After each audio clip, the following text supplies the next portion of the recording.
Welcome back to Investing Talk Podcast. Today we're looking at Oracle. As usual, before we start, subscribe, like, and comment to this video to support the show.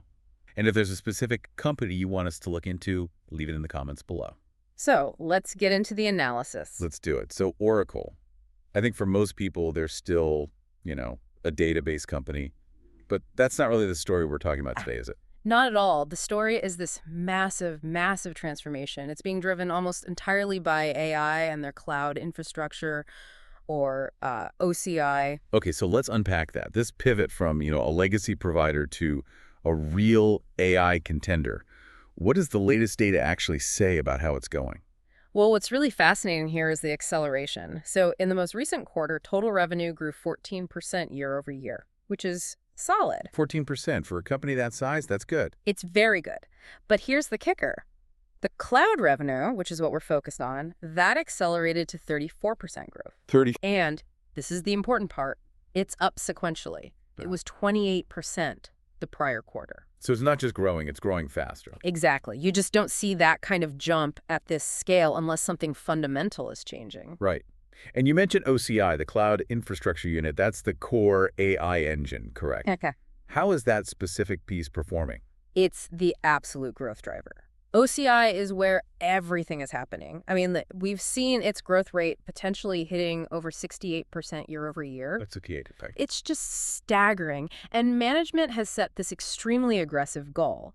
They're looking to scale OCI revenue from around, say, $18 billion in fiscal 26, all the way to $144 billion by 2030. Wait, $144 billion from 18? That's an eightfold increase in just 4 years. How is that even remotely credible? It sounds crazy, right? But the credibility comes from one place: the backlog, their remaining performance obligations, or RPO. Okay, so that's the committed future revenue, the deals they've already signed. Exactly. And that RPO hit a colossal $523 billion in the last quarter. $523 billion. Billion. And it was up 15% in just that one quarter.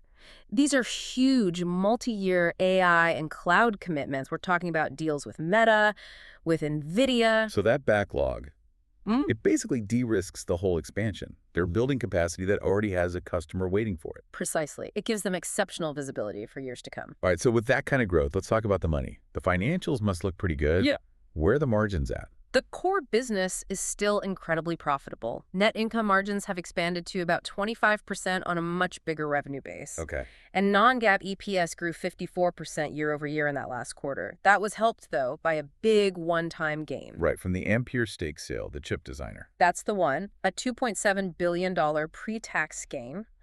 So, yes, the core is strong, but, and this is the crucial trade-off, they are in a massive, massive investment phase. Okay, so this is the other side of the coin. How much are we talking about? Management is guiding to approximately $50 billion in capital expenditures for this fiscal year alone. $50 billion, with a B. $50 billion. It's almost all going into building out these AI-optimized data centers.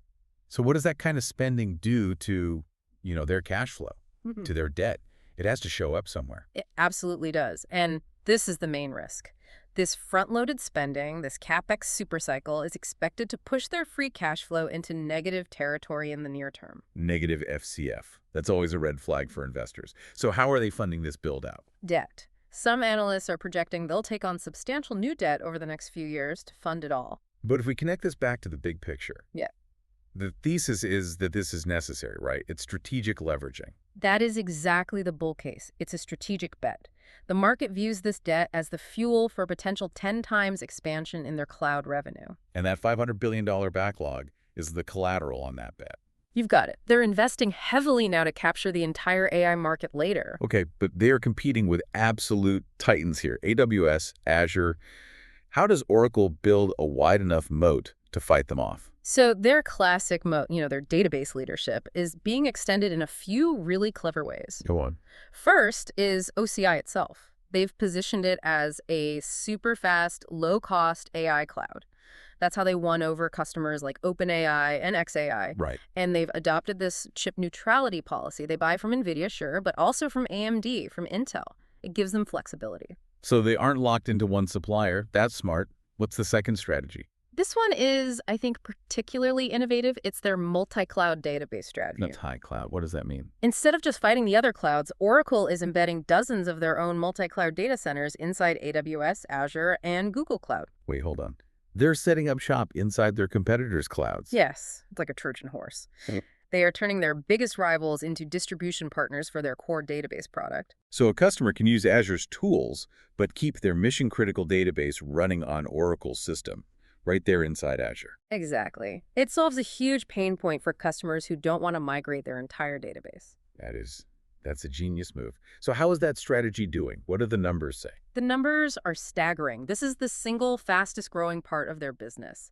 Last quarter, it reported 817% growth year over year. 817%. 817. That's the aha moment. That is proof that the strategy is working on a massive scale.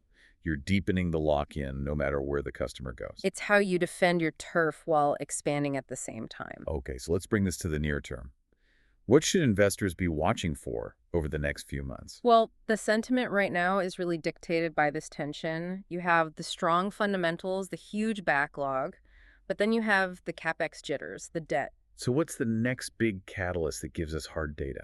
It's the Q3 earnings release. That's in about 3 months. And everyone will be watching for 3 things. First, continued cloud growth over 30%. They have to keep that acceleration going. Okay, number 1 is growth. What's 2? Number 2 is that RPO base. That $500 billion number needs to keep expanding. And third, and this is maybe the most critical, any sign of improvement in free cash flow. Right. Some signal that the big CapEx spend is starting to pay off. Exactly. If FCF starts to stabilize, a lot of the concern around the debt will just evaporate. And outside of earnings. Yeah. Any other news to watch for? Definitely. Any big contract announcements, news about new cloud regions opening, but also keep an eye on healthcare. Their next-gen AI-backed electronic health record system could be huge. From the Cerner acquisition. Yes. A big government or health system contract there would be a major win. So, to sum it all up, we have a company transforming into an AI powerhouse backed by this massive $500 billion backlog. Oh. But they're taking on huge near-term debt and FCF pressure to fund it all. That's the perfect summary. The takeaway is that Oracle is making this transition happen. They're using a really unique multi-cloud strategy to secure durable, high-margin revenue for the future. The question is for the investor. Right. The question for you is whether you are comfortable weathering these pressures now to capture that potential tenfold revenue expansion from the AI boom over the next decade. It really all comes down to your time horizon and how much risk you're willing to take on for that potential reward. A fascinating story of a strategic, high-stakes bet. That leaves us with a compelling thought. Will Oracle succeed in using its database dominance as the ultimate leverage point to unseat the current cloud leaders in the high-stakes AI infrastructure race? We'll be back next week with another essential analysis.